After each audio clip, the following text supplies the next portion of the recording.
Wind blowing on my face, sidewalk flying beneath my back.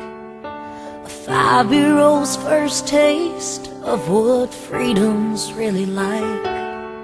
He was running right beside me, his hand holding on the seat. I took a deep breath and hollered as I headed for the street. You can let go now, Daddy. You can let go.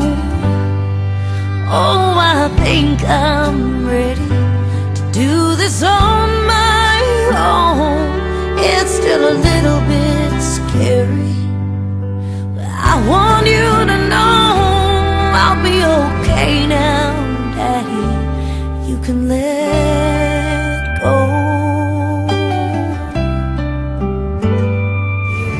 You can let go now, Daddy. You can let go. Oh, I think I'm ready to do this on my own.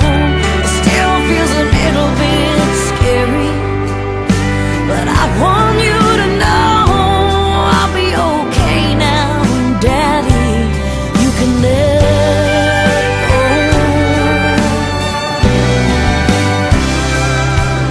It was killing me to see the strongest man I ever knew wasting away to nothing in that hospital room. You know he's only hanging on for you, that's what the night nurse said. My voice and heart were breaking as I crawled up in his bed and said, you can let go now, Daddy. You can let go. Your little girl is ready to do this on my own. It's gonna be a